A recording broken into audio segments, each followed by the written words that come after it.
adoração e o quanto é bom servir ao Senhor. Obrigada, Senhor. Abençoa também a nossa igreja, que como igreja nós vejamos, Senhor Deus, aquilo que o Senhor está fazendo nesse lugar através dessas crianças. Te agradecemos por isso, em nome de Jesus. Amém. Obrigada, crianças. Podem...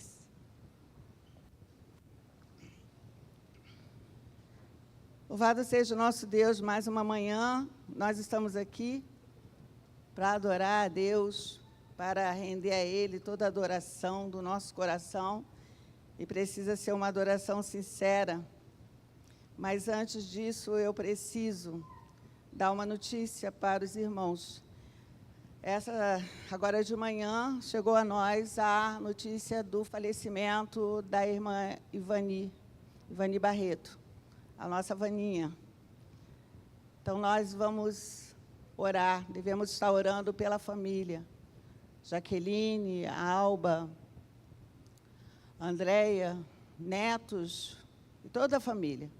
Hoje, o sepultamento será às 16 horas e o culto começa às 15h30, é isso? Jardim da Saudade, 15 horas. O culto às 15 horas e o sepultamento às 16 horas no Jardim da Saudade. Dito isso, irmãos, quero convidá-los a abrir suas Bíblias em Romanos, capítulo 12. Texto tão conhecido nosso.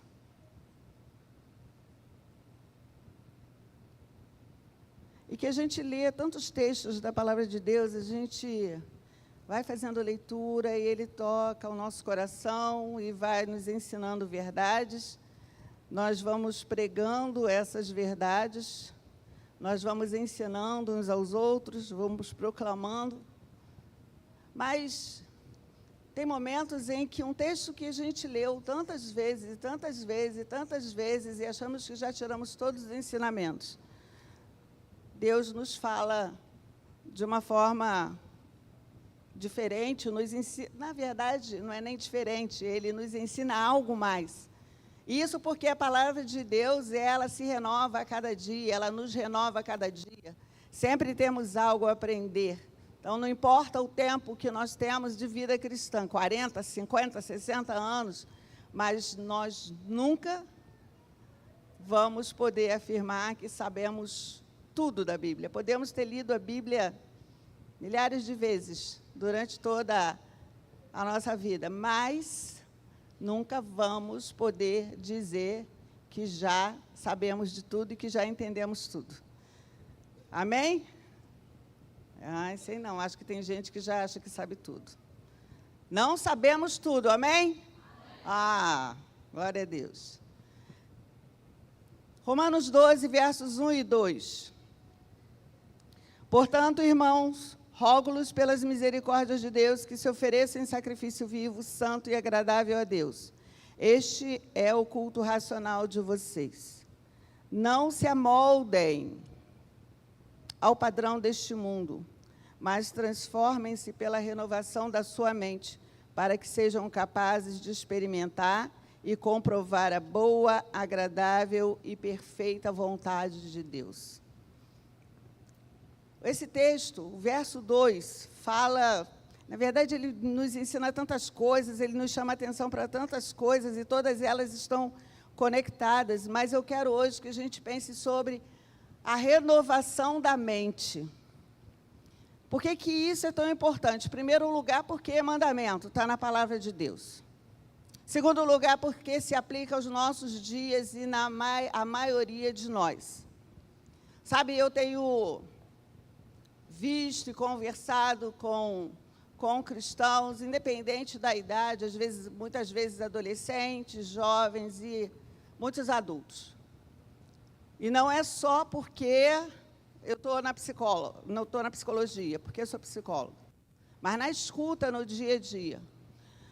Eu tenho visto, assim como vocês, alguns de vocês também podem constatar isso, o quanto pessoas cristãs, servos que são tementes a Deus, que andam no caminho do Senhor, mas o quanto têm sido aprisionados, o quanto têm se deixado levar muito pelos pensamentos, pelo que acredita.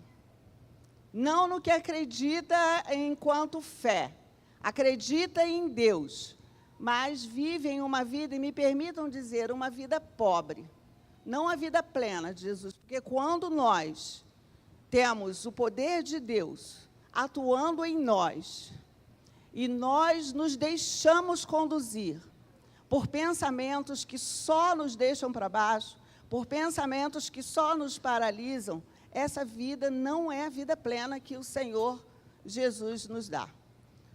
Ele nos dá essa vida, mas muitas pessoas acabam vivendo uma vida pobre. Pobre do poder de Deus, pobre do agir do Espírito Santo. Por quê? Porque não tem investido em renovar a mente. A palavra traduzida como mente aqui significa entendimento. E isso, em alguns textos bíblicos, a gente vai encontrar também essa palavra se referindo ao coração. Então, coração como sede das emoções. Mas eu quero pensar aqui, nesse lugar, sede das emoções e sentimentos que é a nossa mente. Sede do nosso modo de pensar e de sentir. E que esse modo de pensar e sentir é o que vai direcionar a nossa vida. Então, aquilo que você pensa é a forma como você vai agir. Aquilo que você pensa vai determinar a forma como você vai conduzir. O que você pensa sobre você vai direcionar a sua vida para que você seja aquilo que você pensa. Ah, é o poder da mente? Não tem nada com psicologia positiva ou coach. Não, tem a ver com a palavra de Deus. Muitas pessoas estão sofrendo com o resultado de pensamentos distorcidos ou falsos sobre si mesmo.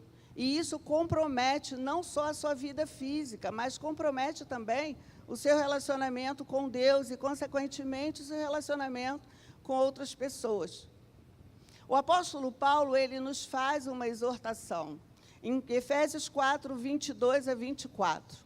Ele diz o seguinte: quanto à antiga maneira de viver, dispam-se do velho homem, que se corrompe por desejos enganosos, para serem renovados no modo de pensar e se vestirem do novo homem, criado para ser semelhante a Deus em justiça e santidade. Nós fomos criados à semelhança de Deus para viver em santidade. No entanto, o pecado, nós sabemos já disso, ele corrompeu todo o nosso ser, trazendo condenação eterna. Mas o nosso Deus, em sua infinita bondade, amor e misericórdia, ele nos resgata. Ele sacrificou Jesus, o seu único filho, para nos tirar da condenação eterna. Mas, a partir daí, é necessária uma decisão pessoal e diária para caminhar de acordo com a vontade de Deus, para viver de forma coerente com essa nova natureza, com a vida que nós temos em Cristo. Nós precisamos renovar o nosso modo de pensar. E quando a gente fala disso, a gente fala de um processo. A gente fala do processo de santificação, que é deixar as coisas, né, deixar o pecado. Mas o que está sendo pecado? Está sendo identificado? O que é identificado? Há a oportunidade de se arrepender e fazer diferente. Essa é uma decisão pessoal. A palavra diz: não se amoldem ao padrão deste mundo, mas transformem-se. A ação é contínua. Transformem-se pela renovação da sua mente. Não assuma a forma de pensar do mundo. É isso que o apóstolo Paulo nos diz. Não assuma a forma de pensar e agir do mundo. Não se adapte ao sistema. Não aceite como normal o que Deus condena. Sabe, as coisas que num primeiro momento causam estranheza em nós, e às vezes a gente até rejeita, mas com a repetição, aquilo a gente vai naturalizando. A gente pode até dizer: não concordo, mas a gente não se choca mais como num primeiro momento. E assim são com os nossos pensamentos. Pensamentos podem chegar e causar estranheza, mas eles podem ser abrigados na nossa mente. Então, a ordem é: transformem-se pela renovação da sua mente. E isso envolve a gente não abrigar todo o pensamento que surge. Sabe, a gente sabe que não tem um número exato de pensamentos, não tem como a gente contabilizar, mas a gente sabe que muitos pensamentos vêm à nossa mente em segundos. Agora mesmo aí, vários pensamentos tem vários balãozinhos, né, Carla? Um montão de balãozinhos indicando os pensamentos todos que estão vindo aí. Então, não existe o número exato de pensamentos que uma pessoa tem por dia, mas a estimativa mais recente, baseada no estudo de 2020, sugere uma média de mais de 6.000 pensamentos. Os pesquisadores usaram exames de ressonância magnética funcional para analisar padrões de atividade cerebral. E esse estudo descobriu que os participantes tinham, em média, 6.500 transições de pensamentos por minuto. Ao considerar 16 horas de vigília, o resultado foi uma média de cerca de 6.200 pensamentos por dia. Mas o nosso foco aqui não é na quantidade de pensamentos que nós temos por dia, mas sim em que precisamos decidir quais pensamentos nós vamos escolher alimentar. Que pensamentos nós vamos abrigar? A gente não tem como impedir ou regular o fluxo de pensamentos que nos vem diariamente ou a cada minuto. Mas nós somos, sim, responsáveis por escolher, por decidir quais vão tomar conta da nossa mente. Porque, dependendo dessa escolha, vai depender a nossa vida. Dependendo da escolha que fazemos, vai ser determinado o nosso agir. Dependendo da escolha que fazemos, vai ser o modo como nós vamos encarar a nossa vida e a vida dos outros, independente da fé. Podemos continuar dizendo que cremos no poder de Deus, que cremos que o Senhor está no controle de tudo, mas quem vai nos conduzir, embora digamos que Ele nos conduz, na prática, somos nós que vamos conduzir a nossa vida. Submeter-se a Deus, submeter-se a essa renovação da palavra, é necessário.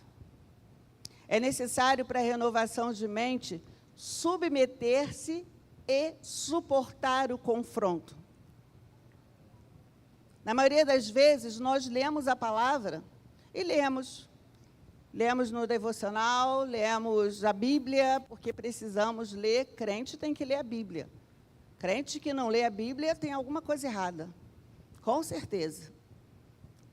Então, nós precisamos ler a palavra, e muitas vezes nós lemos textos que nos confrontam.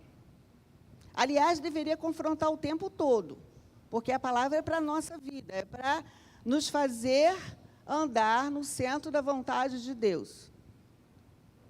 Mas tem horas que é tão doído obedecer o que a palavra diz.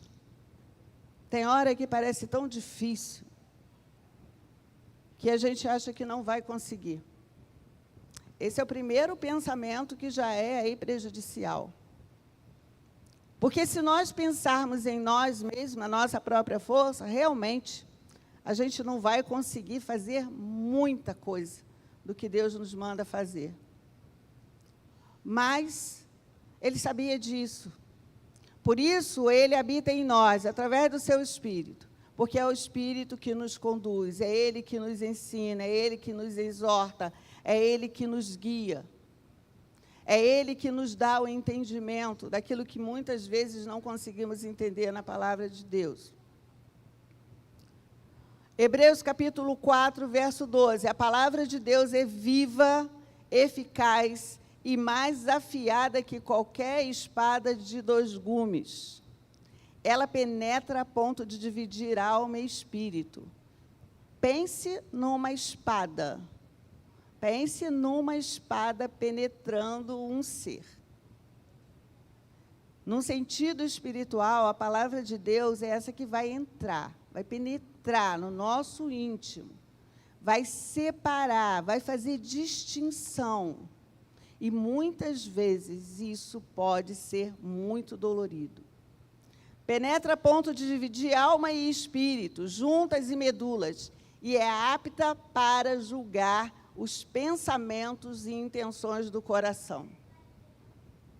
A palavra de Deus julga o nosso pensamento.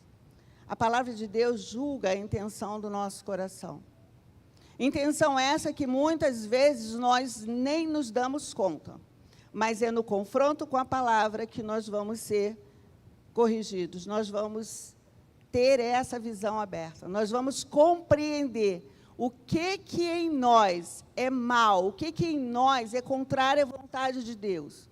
E assim, nos arrependermos e nos conduzirmos pelo caminho que Deus já preparou para nós. O pecado, ele moldou a mente humana para rejeitar a vontade de Deus. Lá no Éden, o diabo lançou no coração de Eva dúvida. E aí ele conseguiu o que ele queria: conduzir todos os outros à mesma rebelião, ao pecado contra Deus. Nós somos esses. Por conta do pecado, na humanidade, nós estávamos perdidos, sentenciados a uma vida eterna longe do Senhor, sentenciados ao inferno. O pecado nos separou de Deus, mas o Senhor, que ama tanto o mundo, Ele enviou o seu Filho único, para que nós não perecêssemos, mas pudéssemos alcançar a vida eterna. O pecado deformou a mente humana. Essa mente humana deformada levou a pessoa, levou o ser humano para as inclinações da carne, para a busca da autossatisfação, se opondo à vontade do Espírito. E hoje a gente vive uma vida, uma realidade em que as pessoas estão buscando autossatisfação. Uma outra história que a gente tem na Bíblia, entre tantas outras, é a história de Israel. Pense nisso. Israel foi liberto da escravidão no Egito, começou uma caminhada para a Terra Prometida, mas, embora soubessem da bênção que tinha alcançado eles e o que os aguardava na frente, eles mantinham o pensamento nas coisas do Egito. O que estavam vivendo, a falta, a escassez aos seus olhos, porque a Bíblia nos diz que não faltou alimento, o Senhor deu alimento quando aquele povo precisava, não faltou água, e ninguém nem teve que comprar roupa nem calçado, porque durante os 40 anos que caminharam no deserto, Deus supriu todas as necessidades. Mas a cada dificuldadezinha, o povo sentia falta de quem? Do Egito, das cebolas, eles sentiam falta do tempo de escravidão, irmãos. Aí a gente olha para isso e fala assim, que povo ingrato, né? Que povo, como é que não podia ver, não ver as misericórdias de Deus, não ver os feitos de Deus, a provisão de Deus? Esse povo somos nós hoje, que recebemos a graça da salvação, a vida abundante em Cristo.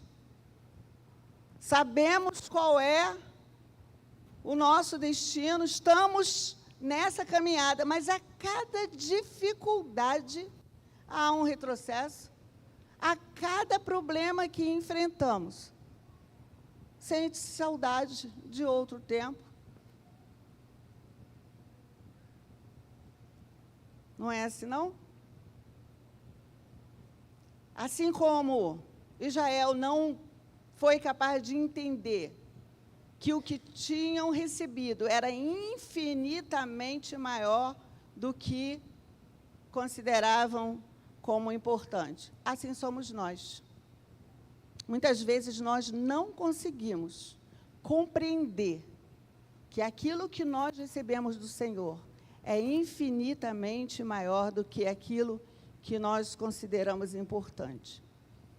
E sabe o que nós temos considerado importante no que se refere aos nossos pensamentos? Nós consideramos importante o estar bem o tempo todo.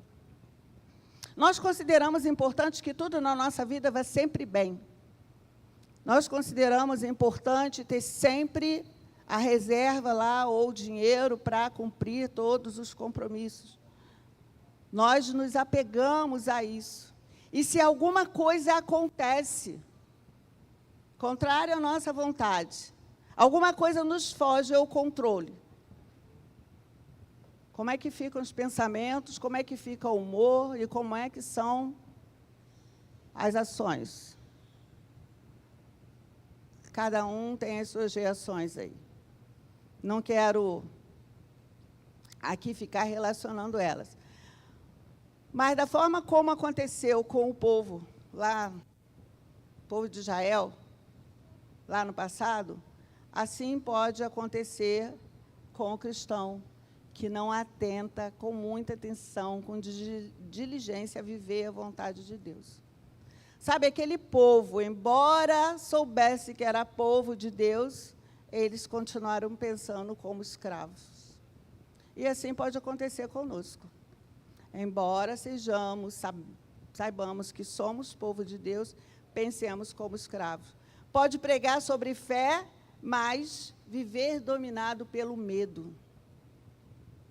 Ah, como tem cristão medroso. Medo de quê? De tantas coisas. Pode cantar, eu sou livre, mas continuar preso. Uma mente que não é renovada tem pensamentos distorcidos. Crê em milagres, mas sem nenhuma santidade. Busca bênçãos, mas rejeita a disciplina. Quer o céu, mas compartilha das coisas do mundo. Em Jeremias 17:10, o Senhor diz: eu sou o Senhor que sonda o coração e examina a mente, para recompensar a cada um de acordo com a sua conduta, de acordo com as suas obras.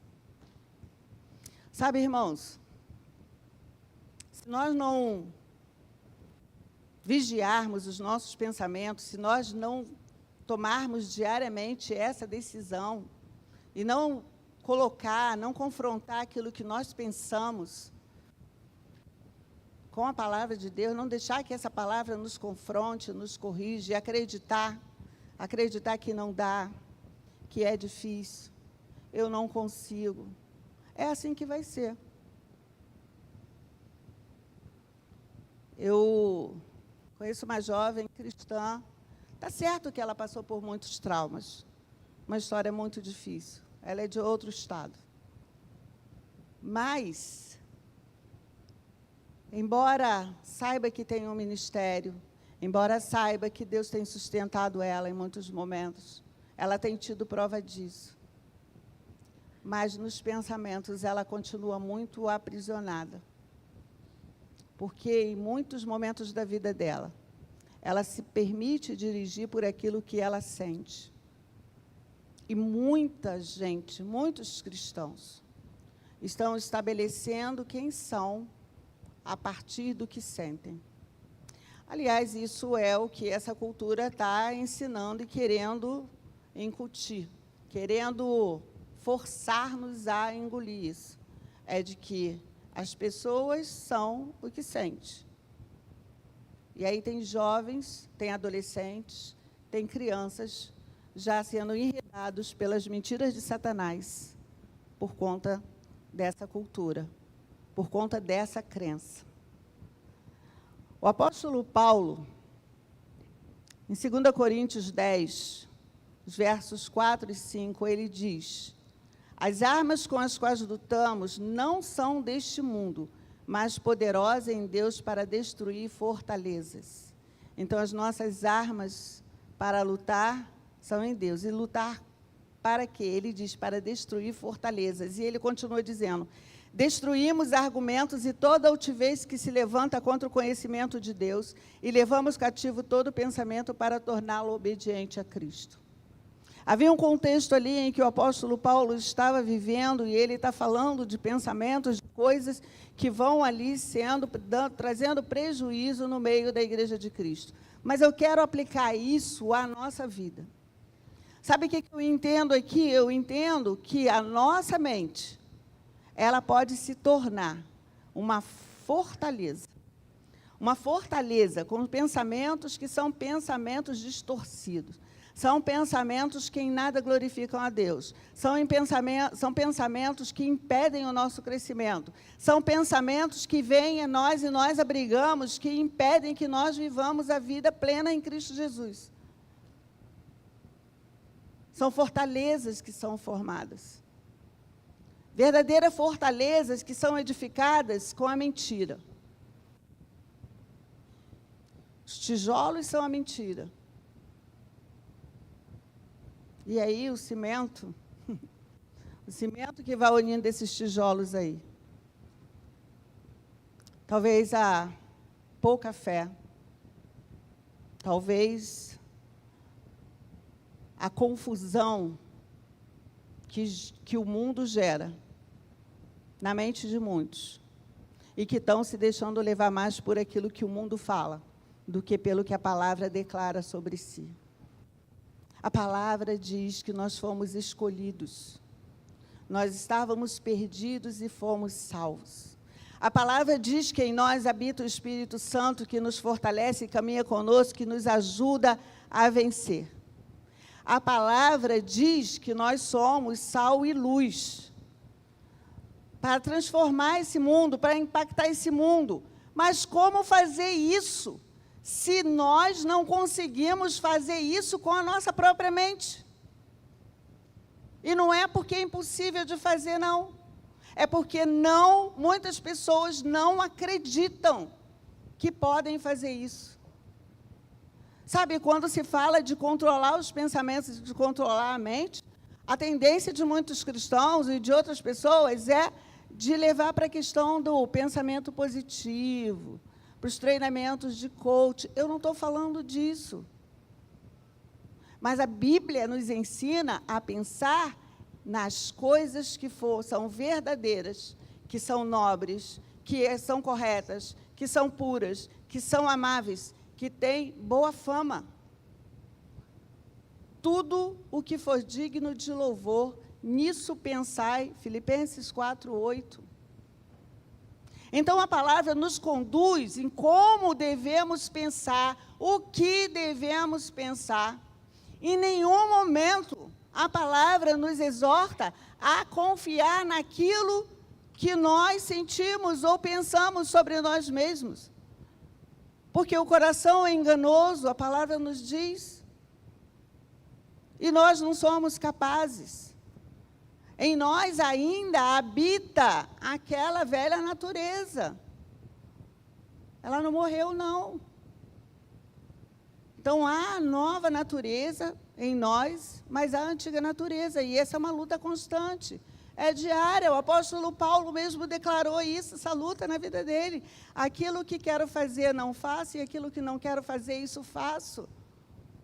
Por isso, nós precisamos estar vigilantes ao tempo todo. E, às vezes, a gente está, mas a gente fica vigilante ao que está ao redor.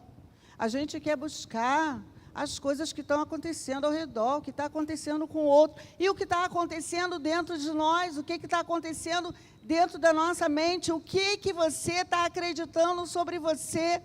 Quantas pessoas estão aprisionadas a esses pensamentos? Eu não consigo, é difícil. Ou então estão banalizando, entrando, sem se dar conta, entrando na onda dessa cultura e banalizando os princípios de Deus. Quando diz, não, Mas isso é normal, todo mundo faz. Por que não? É aquilo que eu falei no início. As coisas vão se repetindo e vamos vendo com tanta frequência e intensidade que chega um momento em que a gente não se choca mais. A gente não se choca mais, ou a maioria de nós não se choca mais com algumas cenas que só aparecem na televisão e que antes eram inadmissíveis. E que talvez a primeira vez que apareceu, você se lembre de alguma coisa que você não quis nem ver. Mas que hoje você ainda acha que não é certa. Mas os seus olhos se acostumaram a ver aquilo. E daqui a pouco, cuidado, pode ser que você esteja já aceitando essa realidade na sua vida ou dentro da sua casa, porque foi se acostumando. Conhece a história da rã? Quer matar uma rã com água quente? Não joga ela dentro da água quente que ela vai pular. Bota na água fria, ela fica lá confortável, água tranquilinha, gostosa, acende fogo. E ela vai ficando ali, está confortável. Vai aquecendo um pouquinho, mas ela vai se ajustando, até que a água ferve e ela já era. A Janete gostou da história. A gente precisa tomar cuidado, porque as prisões mentais, as prisões que elas adoecem o nosso corpo, elas adoecem a nossa alma, elas obscurecem o nosso entendimento, tapam os nossos olhos, elas impedem a maturidade espiritual. Elas desconectam o cristão de Deus. O cristão se desconecta de Deus por isso e muitas vezes culpa a Deus. Isso me aconteceu porque Deus permitiu. Eu acho que Ele não se importa mais comigo. Ele se esqueceu de mim. Eu sou um fracasso. Se Deus me amasse, isso não aconteceria. São prisões mentais. Sabe o que é pior? O pior é não se dar conta de que está preso. Por isso é preciso a gente estar muito atento àquilo que a gente pensa. Se nós pensarmos como o mundo, nós vamos agir como ele. Eu quero ler para vocês uma ilustração. Diz que numa cidade existiam 2 irmãos, Pedro e João. Não são Pedro e João da Bíblia, não. Tá? Pedro e João cresceram na mesma família, na mesma casa, com a mesma criação, as mesmas oportunidades. No entanto, o destino deles foi diferente. Pedro era o conformado. Pedro sempre aceitou as coisas como elas eram. Ele tinha uma mentalidade fixa, acreditando que sua sorte e destino já estavam selados. Quando fracassava em um projeto, dizia a si mesmo: eu não sou bom nisso, nunca serei. Quando via uma oportunidade, pensava: é bom demais para ser verdade, isso é para os outros, não para mim. Ele vivia preso aos padrões de pensamento que a sociedade e as experiências negativas lhe impuseram. Consequentemente, a vida de Pedro tornou-se um reflexo de sua mente. Ele manteve o mesmo emprego insatisfatório por anos, porque acreditava que era o máximo que conseguiria.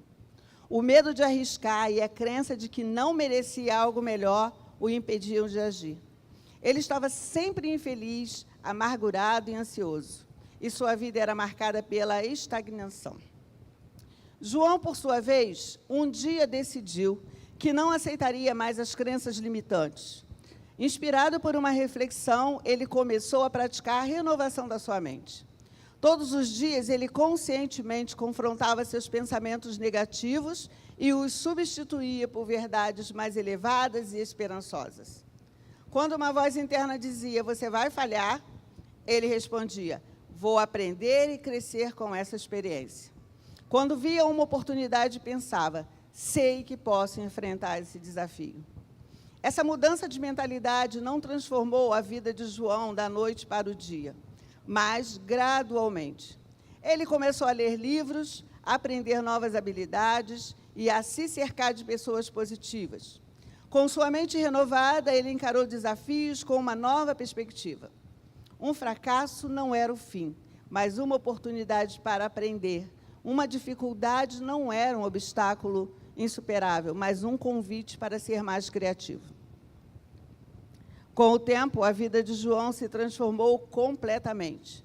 Ele se sentia mais realizado, feliz e em paz. Sua nova mentalidade o levou a buscar novas oportunidades que Pedro nem sequer considerava. Ele se libertou do medo e da conformidade, vivendo uma vida plena e com propósito. Essa história ilustra que a renovação da mente é um processo intencional e contínuo, não um evento único. Assim como Pedro, muitos de nós nos amoldamos aos padrões de pensamento do mundo. Mas, como João, temos a capacidade de nos transformar pela renovação da nossa mente, permitindo que novas possibilidades e uma vida melhor floresçam. E nós temos o maior recurso, o que nos inspira, a renovação da mente. O que nos direciona é a palavra de Deus. Que cada dificuldade para nós seja visto como uma oportunidade de aprender mais de Deus, de exercitar a fé. Que cada tempestade que a gente viva seja oportunidade de saber, de aprender e de crer que Deus pode fazer cessar no tempo dele, e enquanto a tempestade não passa, Ele tem cuidado de nós. Tem uma canção que diz: cada vez que a minha fé é provada, tu me dás a chance de crescer um pouco mais. Nós cantamos isso tantas vezes, hoje nós nem cantamos mais. Mas quantas vezes nós já cantamos esse cântico? Pense aí na sua vida. Todas as vezes que a sua fé foi provada, qual foi a sua reação? Foi aproveitar aquele momento para se aproximar mais de Deus e aprender mais e avançar? Ou foi de chorar, ficar lamentando e dizer: não adianta, não vai dar certo mesmo? Acontece com todo mundo, mas comigo não acontece. Com todo mundo ao meu redor tem sucesso, mas comigo as coisas nunca dão certo. Sabe o que eu acredito, irmãos? Que tudo que a gente vive é para nos aproximar do Senhor. Tudo que a gente vive é a oportunidade de nós colocarmos a nossa fé em prática. Ativar a fé, porque ela vai nos impulsionar a prosseguir. Eu acredito nisso. Mas tem coisas também que a gente vive e está vivendo e não sai do mesmo lugar, porque a mente não foi renovada. Os lábios declaram que crê no Senhor e que Ele pode transformar.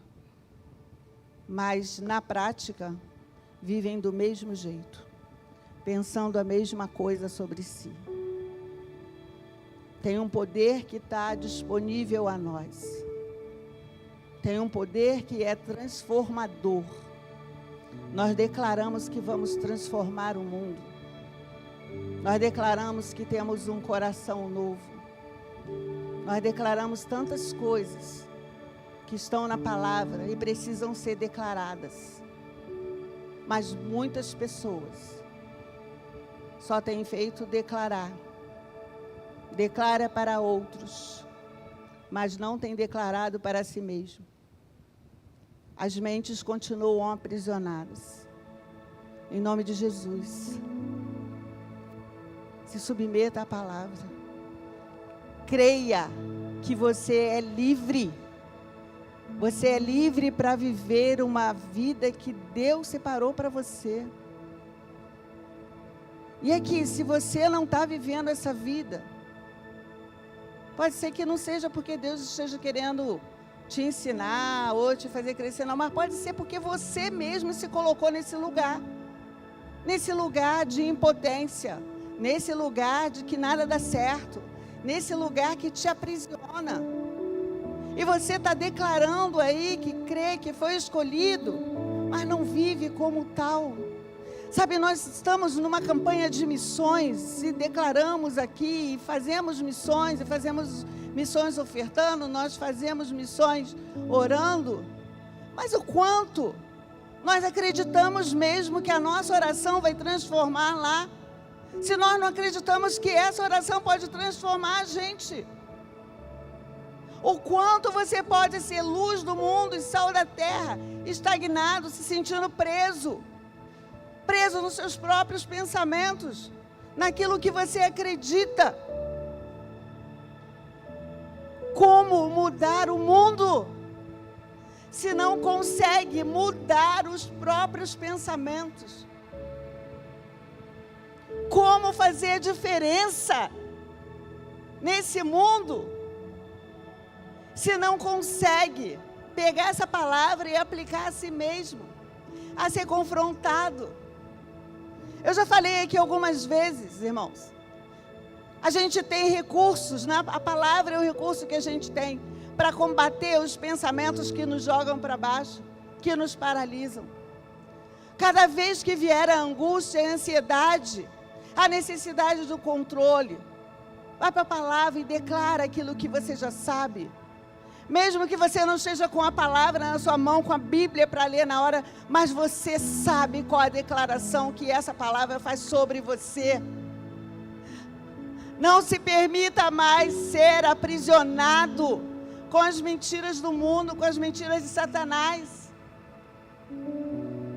Essa responsabilidade é minha e sua, de renovar a nossa mente dia a dia, de manter o nosso pensamento cativo no Senhor, de que não temos o controle, sabemos disso, dos pensamentos que vêm, às vezes vêm pensamentos muito ruins, pensamentos que muitas vezes nós nos envergonhamos de pensar, mas ele pode ser jogado fora. Eu não preciso abrigar na minha mente um pensamento que só me faz mal. Eu não preciso e eu não posso. Nós temos uma caminhada, irmãos. A caminhada é para onde? Para onde é a nossa caminhada? Qual é o nosso destino? Você tem certeza de qual é o seu destino? Para de olhar para trás. Para de olhar para as suas dores, para as suas mágoas. Porque a nossa vida não pode ser vivida de forma que seja tudo sobre nós, mas é tudo sobre Ele, sobre o nosso Deus. É por Ele e para Ele que nós vivemos essa vida, porque é presente dEle na nossa vida. Presente dEle para nós. Somos exortados aqui a nos transformar. Nós já recebemos uma transformação que foi aquela, crucial na nossa vida. Nós fomos transformados de condenados em salvos. Mas há um processo aí que nós precisamos, que depende de nós, transformarmos a nós mesmos. Isso anula o que Deus fez? Não. Essa transformação diária que nós precisamos buscar em nós mesmos é a forma de nós buscarmos viver a vida plena que Jesus nos trouxe. Deus fez a mudança que nós precisávamos. Deus nos deu a salvação. Mas somos nós que precisamos crescer nessa caminhada. Sabendo que nós vamos enfrentar dificuldades, nós vamos muitas vezes estar angustiados. E não tem problema nisso, porque Jesus também sofreu uma grande angústia diante do que ele estava para viver, mas ele entregou tudo ao Pai, e do Pai ele recebeu o que ele precisava para cumprir a missão dele, a missão que tinha sido proposta. Nós temos uma caminhada com um destino garantido em Cristo Jesus, mas nós podemos viver e fazer essa caminhada vivendo muitas vezes a falta, a escassez, a angústia, a tristeza, a perda, mas confiando que tem um destino e que nós estamos indo para lá e que o nosso Deus vai nos sustentar até chegarmos lá. Não aceite viver uma vida em que a angústia não passa, a dor não passa. E ao invés de entrega ao Senhor, do seu coração só sai o lamento. Só sai a desconfiança de que não vai conseguir. Nós não temos, talvez, conseguimos medir a dimensão disso. Eu considero que isso é idolatria. Porque quando eu coloco o que eu sinto, o meu sofrimento, as coisas que não dão certo para mim, que me fazem, eu permito que elas me façam parar, me impeçam de crescer, eu tiro Deus do lugar que Ele deve estar na minha vida.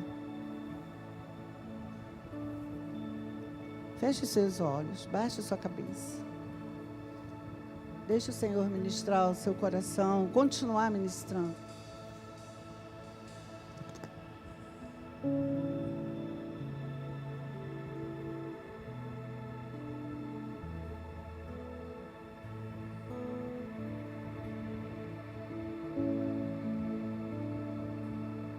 Cada vez que a minha fé é provada, tu me dás a chance de crescer um pouco mais.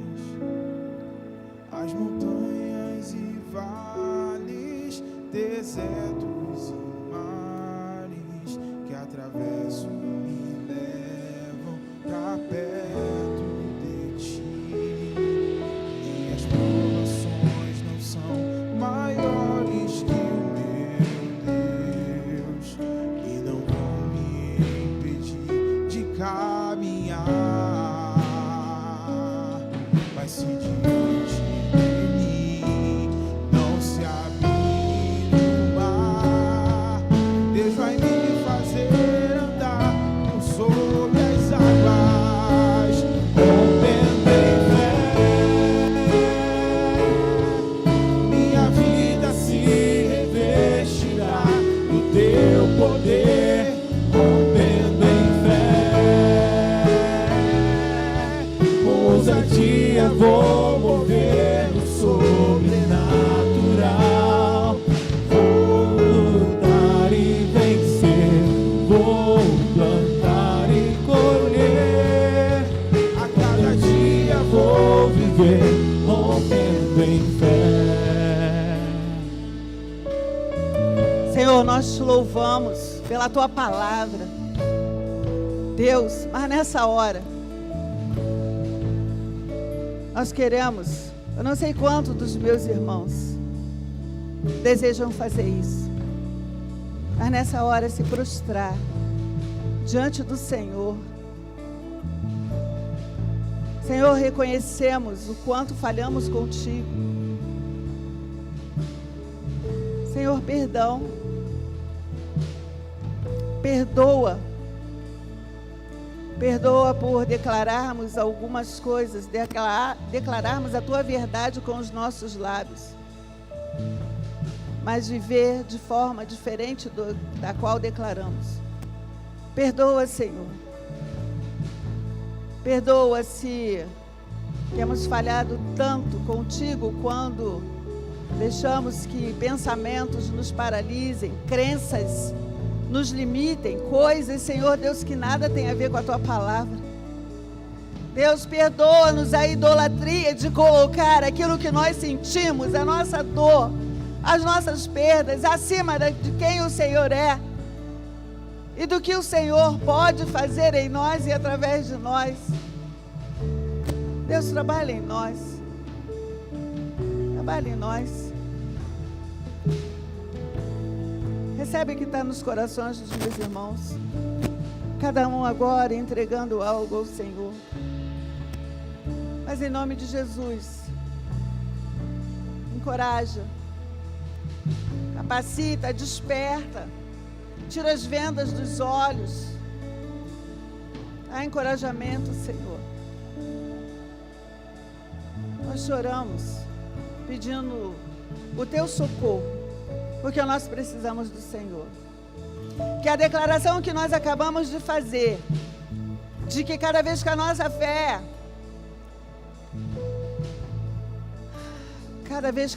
é provada, nós temos a chance de Te conhecer um pouco mais. Senhor, que isso seja realidade na minha vida, na vida dos meus irmãos, a cada dia, a cada instante. A começar, Senhor Deus, de agora. Abre os nossos olhos para que o lamento, o olhar para si mesmo, dê lugar à Tua palavra sendo praticada no nosso dia a dia, a começar da nossa vida.